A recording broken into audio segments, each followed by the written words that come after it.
The story of forgiveness. क्षमादान की कहानी। मत्ती सुसमाचार उसका 18वां अध्याय 21 से लेकर 35 पद तक। यीशु मसीह, मैं आपसे कुछ पूछना चाहता हूँ। अगर मेरा भाई मेरे खिलाफ कोई गलती करता है तो मुझे उसे कितनी बार माफ़ करना चाहिए? क्या मुझे उसे 7 बार माफ़ करना चाहिए? देखो, मैं नहीं कहता कि तुम अपने भाई को 7 बार माफ़ करो, लेकिन मैं तुमसे कहता हूँ कि तुम अपने भाई को 70 गुणा 7 बार माफ़ करो। कि मैं तुम्हें एक कहानी बताता हूँ। एक बार एक मास्टर था और उसके एक नौकर था जिसको उसने 2 लाख रुपए दे रखे थे। एक दिन उसने अपने नौकर को बुलाया और उससे कहा, मैंने तुम्हें 2 लाख रुपए दिए थे, तुमने मेरे पैसे अभी तक दिए क्यों नहीं? आखिर क्यों नहीं दिए तुमने मेरे पैसे? सर, मैं जानता हूँ, मुझे पता है मुझे आपके पैसे देने हैं, पर मुझे कुछ समय की मोहलत दीजिए, मैं आपके पैसे वापस कर दूंगा। मैंने आपको पैसे दिए थे, लेकिन आपने मुझे पैसे अभी तक नहीं लौटाए। और आपको पता है, आपको मैंने पैसे दिए कम से कम 2-3 साल हो गए हैं। आप मेरे पैसे कब दोगे मुझे नहीं पता। आप मेरे पैसे कहीं से भी ला कर दो, मुझे चाहिए। सर, मुझे पता है मुझे आपके पैसे देने हैं, और मुझे कुछ समय की मोहलत दीजिए, मैं आपके पैसे आपको दे दूंगा। मैं कुछ नहीं सुनना चाहता। मेरे को अपने पैसे चाहिए तो चाहिए, चाहे कहीं से भी ला के दो। चाहे अपनी बीवी को बेचो, चाहे अपने बच्चों को बेचो, चाहे अपने घर का पूरा सामान बेचो, मुझे अपने पैसे चाहिए तो चाहिए। जाओ, मेरे पैसे कहीं से भी ला के दो, मुझे अपने पैसे चाहिए। सर, मुझे कुछ समय की मोहलत दीजिए, मैं ऐसा नहीं कर सकता। मैं अपने बच्चों और पत्नी को नहीं बेच सकता।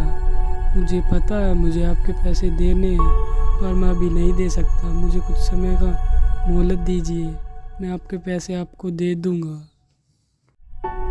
अरे तुम रो मत, परेशान मत हो, मुझसे तुम्हारा दुख देखा नहीं जा रहा है। जाओ, मैं तुम्हारे पैसे माफ़ कर देता हूँ। तुम जाओ, अपने बीवी बच्चों के साथ खुश रहो, उनको भी खुश रखो, तुम भी खुश रहो। जाओ, मैंने तुम्हारे पैसे माफ़ किए, अब तुम यहाँ से जा सकते हो। जैसे ही उसके मास्टर ने अपने नौकर के पैसे माफ़ किए, तो जैसे वहाँ से वो खुश होकर चला गया। और उसके बाद उस नौकर का भी एक नौकर था, और वो वहाँ से गया, और उसने भी अपने नौकर को 2000 रुपये दे रखे थे। और जैसे ही उसने अपने नौकर को देखा और उससे तुम कहाँ जा रहे हो? मैं तुम्हें 2 महीनों से ढूंढ रहा हूँ। मुझे पैसों की ज़रूरत है, मैं बहुत चिंता परेशानी में चल रहा हूँ। मैंने जो तुम्हें 2000 रुपये दिए थे वो मुझे चाहिए, मुझे ज़रूरत है। मुझे नहीं पता, मुझे मेरे पैसे अभी की अभी चाहिए। सर, मुझे माफ़ कर दीजिए, मैं आपके पैसे दे दूंगा। मुझे कुछ दिनों की मोहलत दीजिए प्लीज़ सर। मैं कुछ नहीं सुनना चाहता। मैंने जो तुम्हें पैसे दिए थे, मुझे वो 2000 रुपये अभी की अभी चाहिए, मुझे ज़रूरत है, मैं कुछ नहीं सुन। ये सारी बातें जाकर एक नौकर ने उस मालिक को बता दी। जब मालिक ने ये सुना कि वो जिसके उसने 2 लाख रुपए माफ़ किए थे, उसने अपने नौकर को 2000 रुपये के लिए धमकाया और मारा पीटा, तो उस चीज़ के लिए मालिक बहुत गुस्सा हुआ और उससे कहा, मैं क्या सुन रहा हूँ? तुमने 2000 रुपये के लिए अपने नौकर को मारा पीटा और धमकाया?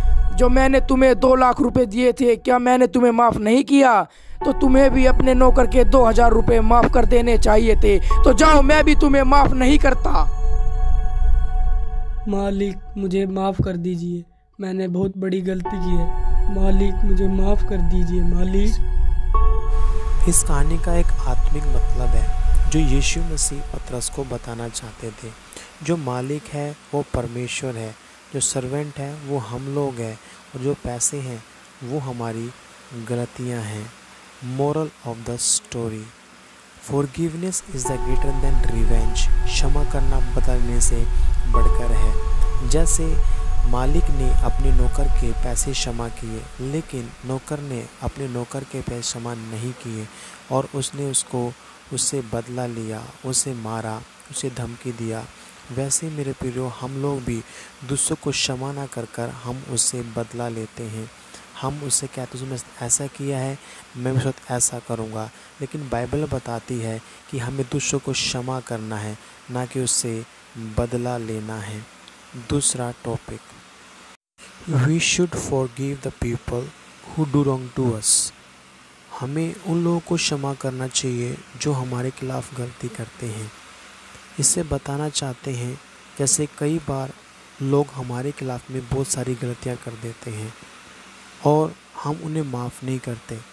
लेकिन मेरे प्रियो, हमें उन लोगों को माफ़ कर देना चाहिए जो हमारे खिलाफ़ में गलती करते हैं, हमारे बारे में बुरा भला कहते हैं, हमारी निंदा करते हैं, हमें कोसते हैं। हमें उन लोगों को माफ़ कर देना चाहिए। जैसे यीशु मसीह ने बताया कि तुम्हें अपने भाई को 70 गुना 7 बार माफ़ करना है। तीसरा टॉपिक है, if you forgive others God will forgive you, but if you don't forgive others God will not forgive you. अगर आप दूसरों को माफ़ करोगे तो परमेश्वर आपको माफ़ करेंगे। अगर आप दूसरों को माफ़ नहीं करोगे तो परमेश्वर आपको माफ़ नहीं करेंगे।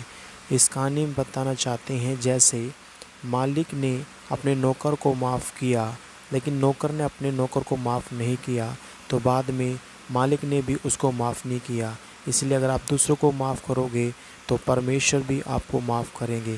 जो माफ़ नहीं करोगे तो परमेश्वर भी आपको माफ़ नहीं करेंगे।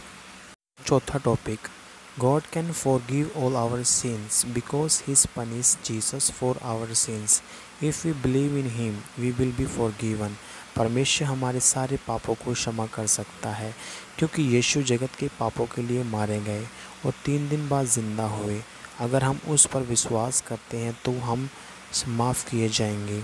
इसलिए इस कहानी में दिखाते हैं, जैसे मालिक ने अपने नौकर के पैसे क्षमा किए, लेकिन नौकर ने अपने मालिक की क्षमा नहीं किए, तो मालिक ने भी उसको क्षमा नहीं किया। अगर हम लोग दूसरों को क्षमा नहीं करेंगे तो परमेश्वर हमें भी क्षमा नहीं करेगा। इसलिए अगर हम लोगों ने जो भी अपने जीवन में गलती कर रखी है, अगर हम चाहते हैं कि हमें उसकी क्षमा मिल जाए, तो मेरे प्रियो, हमें क्षमा मिल जाएगी अगर हम उस पर विश्वास करें। उसका वचन कहता है, अगर तुम अपने मुंह से अपनी गलती को मानते हो तो परमेश्वर तुम्हारे पापों को क्षमा करने में और अधर्म को दूर करने में विश्वास योग्य और धर्मी है। धन्यवाद। आज हम लोगों ने इस कहानी से सीखा। प्रभु आप सभी को आशीष करने पाए।